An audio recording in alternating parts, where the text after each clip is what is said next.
visto. No, ahí está Gustavo Barbé atrás. Ahí está Gustavo Barbé, ahí hablando de fútbol. Todo el mundo conoce la historia del caballo de Troya, o cree conocerla, particularmente a través del Villiquen, que ha mandado muchos fotógrafos a cubrir ese acontecimiento, esa noticia, así que hemos visto muchas veces. Hola, hola. Un día, cuando tenga plata, voy a tirar este aparato por el 8º piso de algún edificio. Bueno, por ahora no. Yo tengo algunas noticias de primera mano del caballo de Troya. Pero vamos a ordenarnos, a ver cómo era esto del caballo de Troya. Porque todos hablan de presente griego, de un regalo de los griegos a los troyanos. Yo no sé si fue así. Sitio de Troya. Los aqueos, los griegos, si ustedes quieren, aunque no lo eran, recuerdo de verdad, todavía, sitiando Troya. Y desesperando de tomar aquella plaza por la fuerza, pues se les ocurre un ardid. En realidad no se les ocurre a ellos, sino que es la diosa Atenea la que inspira a Prilis la idea del caballo de madera. Y contratan a un señor Epeo para que lo construya. Este Epeo, es lindo acordarse de Epeo, porque había nacido cobarde. Qué linda idea esa de nacer uno cobarde, así como se nace rubio. Cobarde no se hace. Claro, eso es una idea no cultural de la cobardía. Y al parecer había nacido cobarde, Epeo, porque su padre, Panopeo, no había cumplido una promesa que le había hecho a los dioses. Cumplió una promesa, después no, mejor dicho, hizo una promesa, no la cumplió, y los dioses de bronca lo condenaron a que el hijo que nacía le naciera cobarde. A punto tal que Epeo es el paradigma de cobarde de la Hélade durante siglos. Pero según parece, al principio de la saga, al principio de esta historia, cuando se contaba por primera vez la historia de Troya, y perdón que me detenga aquí, Epeo era un valiente, muy valiente, tan valiente que se convierte, al seguir contándose las historias, en bravucón. Empieza a exagerar su valor. Y el que ya se sabe qué pasa con los griegos cuando uno exagera la iblis. Pero no solo con los griegos, el que exagera su valor termina siendo cobarde. El que exagera el gesto. En nuestros padres diríamos algo así, su amigo Borges diría que se pasa de ser un compadre a ser un compadrito. Y ahí la degradación de la especie. Bueno, el caballo lo construye este muchacho, Epeo, con madera de pino, era hueco, tenía un escotillón a un costado, una puerta a un costado, y del otro lado tenía unas letras grabadas que decían: a la diosa Atenea, en agradecida anticipación al regreso a nuestros hogares. Pero, ¿qué pasaba con esto? Construyeron este caballo, lo llenaron de gente, esto lo sabe cualquiera, pero ¿cuánta gente? Discrepan las fuentes. Algunos dicen que 23 soldados había dentro, la otra fuente dice más de 30, la otra dice 50, y la última fuente dice 3.000. Las tres últimas pueden coincidir, porque 3.000 son más de 30, igual que 50, ¿no? Claro. Entre los que estaban dentro, podemos contar a Menelao, el marido de Helena, justamente, el que armó el vendido. Claro. Odiseo, Ulises, que fue además el que se atribuyó la invención del caballo, y no fue él. Y Epeo, el constructor cobarde, a quien lo habían hecho meter medio con engaño, porque era el tipo que mejor conocía el funcionamiento de la puerta. Entonces tenía miedo que se les trabara la puerta. Mirá, si salía todo fenómeno, después no podían salir los ñatos. Entonces lo metieron en Epeo y no había forma de sujetarlo, porque se pasaba lamentándose y qué sé yo. Yo no quería venir. Ahora muy bien, construyeron el caballo, lo llenaron de soldados y zarparon con la flota. Fingieron que regresaban a los hogares y que abandonaban el sitio. En realidad, escondieron la flota detrás de una isla, la isla de Ténedos, pero hicieron como que se iban y dejaron el caballo allí. El asunto era persuadir a los troyanos de que metieran el caballo adentro de la ciudad, porque ellos estaban fuera de la ciudad y no podían entrar porque la defensa era muy aguerrida. Entonces dejaron el caballo lleno de soldados y ahora ¿cómo hacemos para que los troyanos lo metan para adentro? Y allí surge un señor llamado Sinón,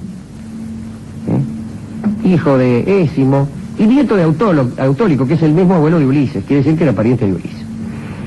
El tipo se quedó en tierra y después de partir la flota, se hace apresar por unos pastores troyanos, lo conducen atado ante Príamo, el rey de Troya, la multitud le es hostil y pide que lo mate. ¡Ah, mátelo! ¿No es cierto? Pero Príamo lo interroga. Unos dicen que Sinón, para hacer más creíble su discurso, no habló hasta que no le cortaron la nariz y las orejas. Y Sinón empieza un cuento y dice, mira, yo soy víctima de la persecución de Ulises, que me tiene bronca porque yo soy pariente de Palameres. Esto es lo que le contaba él a Príamo, eran todas mentiras.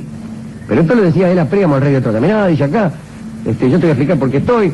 Resulta que Ulises me tiene bronca, armó una persecución en contra mía. Yo soy pariente de Palameres. Palameres había sido víctima de las intrigas de Ulises, que había ocasionado su muerte.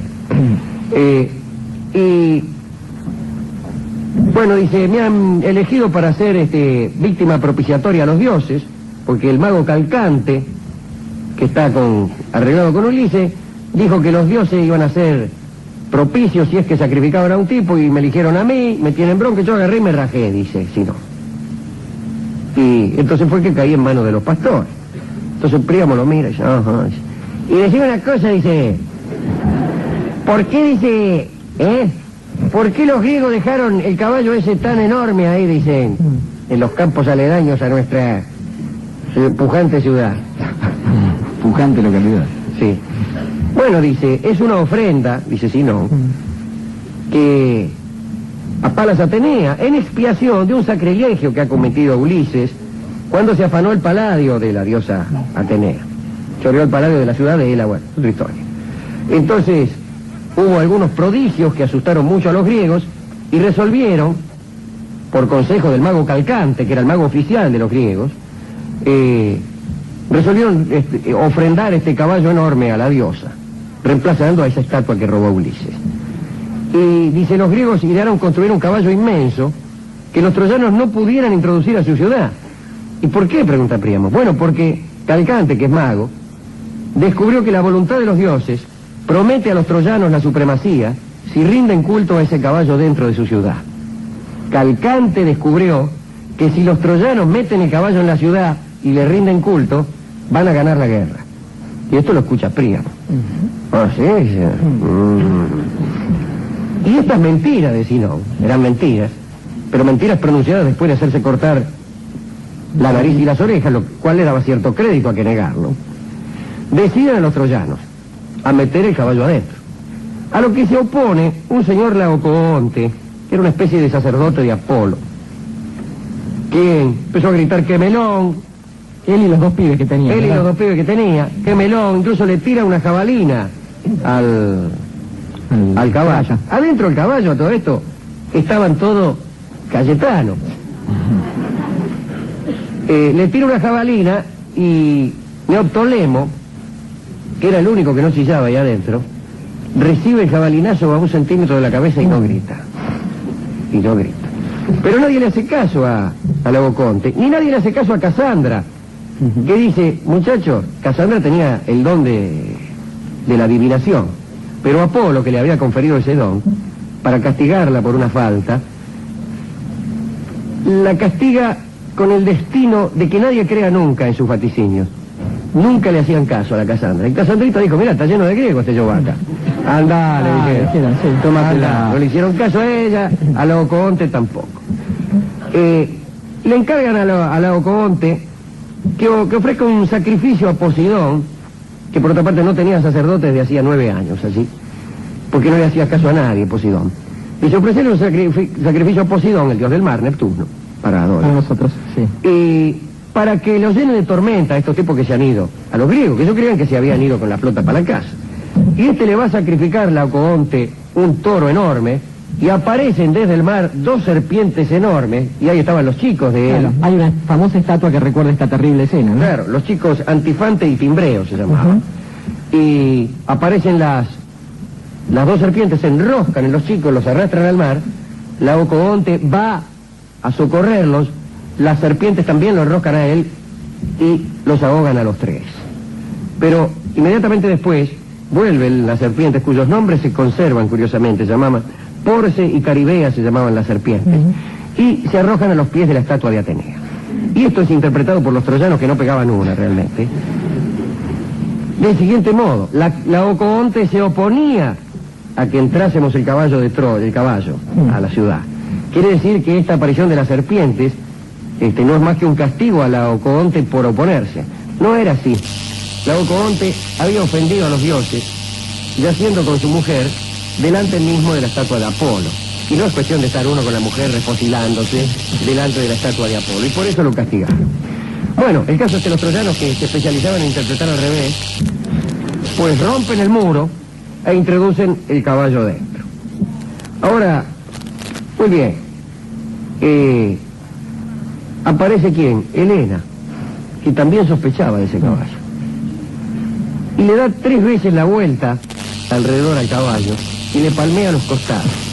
Pum, pum, pum, pum, pum, pum. ¿Y sabe qué empieza a hacer? No nos olvidemos quién era Helena. Era la mujer de Menelao, de uno de los aqueos, era griega. Y conocía a las mujeres de todos los héroes que estaban ahí. Y entonces, sospechando que adentro del caballo había héroes amigos de ella, empieza a imitar las voces de las mujeres de los héroes. Y algunos querían salir. Y más todavía quería salir Menelao, que verdaderamente era el marido de ella. Sin embargo, se aguantan. Se dice que Antielo tuvo tantas ganas de salir que hubo que acallarlo. Algunos dicen que tapándole la boca y otros que matándolo. El caso es que Sinón se las ingenia para hacer unas señales a la flota griega, y Antenor, otro espía que había dentro de las murallas de Troya, pega unos golpecitos al costado del caballo, y esa es la señal para que Odiseo, que comandaba las tropas de dentro, dé la orden de salir, y entonces salen los soldados de adentro del caballo. El primero en salir fue un señor Equión, que se cayó y se rompió el cuello. Sucede. Y los datos que le estoy dando. Sí, sí, sí. Usted estuvo ahí, me parece. Yo estuve ahí. Yo era el que estaba atrás de todo. Pero la teleclick era. Sí. Y bueno, Menelao dicen que fue directo a Helena, y viene la toma de Troya, el saqueo de Troya, que ya es otra historia. Algunos, nunca faltan refutadores de leyendas, dicen que el caballo nunca existió. Que la historia del caballo consiste en la interpretación errónea de algunas ilustraciones, una de las cuales muestra una máquina de guerra con griegos dentro, y es probable que el caballo no haya sido otra cosa que una máquina de guerra destinada a burlar la defensa de las murallas, con gente dentro. Otros dicen que se trata de una errónea interpretación de una ilustración que finalmente no es sino la de unos chicos que no habían nacido en el interior del vientre de su madre. Bueno, qué sé yo. Pero estos son los mismos tipos que dicen que la guerra de Troya fue un conflicto de orden comercial y que nada importaba el amor de Helena. Hemos dado algunos datos interesantes acerca del caballo. Lo que es raro es la palabra presente griego que se usa, como queriendo significar que el caballo fue un regalo de los griegos a los troyanos. No fue así, pero sin embargo, Laocoonte dice por ahí: no hay que confiar en los griegos ni cuando hacen regalos. Odisea. Ilíada. Entonces, de algún lado saldrá, y es quizá más mi ignorancia la que me hace negar esto del presente griego que no mi demasiada erudición. A veces conviene una sana ignorancia, está más cierto el que no se asoma a unos conocimientos que el que se asoma y no del todo. Bueno, ese no tendrá problemas, pero usted ya sabe, ya sabemos cómo se enfrenta a esas cosas. Digamos esto, me gusta esclarecer este pensamiento. Alguien, digamos que hay un camino de ida y de vuelta en el razonamiento, que se puede seguir o no seguir. Por ejemplo, alguien que no va y viene, que se queda en este lugar, que apenas si se asoma al conocimiento, porque tiene una idea cierta de un acontecimiento cualquiera. Otro, que estudia un poco más que ese, va hacia una refutación, y en determinado momento sabe más que el primero y tiene una idea contraria, pero quizá la idea verdadera sea la del primero, solo que por ahí es necesario ir hasta el error y volver de él. De modo que a veces es más valioso el error que la certeza, si es que conlleva el recorrido de un camino más largo. En cualquier caso siempre está la importancia del camino y no esas metas extrañas que presupone el saber, ¿no? Bueno, pero hemos hablado del caballo. ¿A quién le dedicamos esta charla de hoy? Yo creo que sería adecuado, Alejandro, pensar en esos personajes que a lo largo de la historia han tenido siempre un lugar no solo de marginalidad, sino de desprecio en general. Estoy pensando en esas personas que, estando siempre en la avanzada, en la vanguardia, en plena línea de fuego, no merecen jamás el reconocimiento ni de la gloria, ni de la historia. A veces ni siquiera se conocen sus nombres. Y digo, estoy pensando estrictamente en los espías, quizás esas especies de personajes negros. No, ni en Antenor. Esa gente que inauguró para Occidente entonces ese trabajo, muchas veces miserable, ciertamente eso pasa por el engaño, pero muchas veces el engaño no es otra cosa que un camino mucho más dificultoso hacia la gloria. Esas personas a veces labran la gloria de un pueblo, renunciando a la propia gloria, y esto me parece que es mucho más de aquello a lo que puede aspirar un héroe. Está bien. También podríamos recordar al finado Schliemann, ¿no? Claro, que fue el que descubrió todo esto. Que se animó a creer más en los poetas que en los historiadores. Sí, Schliemann fue un alemán de humilde cuna que hizo dinero, y en una época como el siglo pasado, en que se creía que todo esto de Troya no era más que una patraña homérica, y que Homero ni siquiera existía, se atrevió a buscar las ruinas de Troya, siguiendo, ríanse, iba a decir otra cosa, muéranse de risa, siguiendo las instrucciones que Homero daba en su libro, es decir, siguiendo las instrucciones de la poesía. Y la encontró. En el medio de eso, además... Y la encontró, loco. Sí. Y la estaba ahí donde decía el Chabón. Estaba exactamente ahí. Estaba exactamente ahí. Para bronca de Herodoto de Halicarnaso. Para bronca de Herodoto de Halicarnaso y de tantos como Comte y como aquellos supersticiosos del positivismo y de la ciencia que creían que todo era patraña salvo la matemática. Para hacerla completa, además, se benefició una señorita de corta edad en Grecia y le puso las joyas de Helena. Sí, la señorita Sofía, que conoció en Atenas y que se divertía poniéndole las joyas de Helena de Troya a la noche para darle color al guiso. Esos son eruditos. Esos son amantes. Esos son amantes. Y esos son eruditos. Un erudito que adorna a su amante con las flores de su erudición, que es un homenaje extraordinario. Sí, insuperable. Y que adorna su erudición con la fuerza y el deseo del amante. No se puede ser, yo creo, una cosa si no se es la otra. Para los eruditos que saben ser amantes, mejor. Para los amantes que saben ser eruditos, vamos a escuchar este tango que quizá cantaban sottovoce con voz finita, así, en el interior del caballo de Troya, los Menelaos, los Odiseos, y que quizás es un homenaje a aquel caballo de Troya, a quien podemos llamar hoy Mano Blanca. Casi tanguero, casi con aquella profundidad de aquellos que creen serlo porque se acuestan tarde. Pero un amigo me contaba esta historia. Un muchacho visitaba a una chica que vivía en un departamento que le había puesto uno. Es decir, un tipo le había puesto un departamento a una amiga. Y cada tanto la visitaba. Era su amante. Y le iba muy bien con la amiga. Se amaban, qué sé yo cómo era la relación, si el tipo era casado, no lo sé. Pero bueno, el hecho es que había una mina que vivía en un departamento y un tipo que era el que pagaba ese departamento venía a visitarla. Venía 2 o 3 veces por semana, se quedaba él a dormir toda la noche, eran muy felices, bueno, escuchaban música, yacían juntos, etc.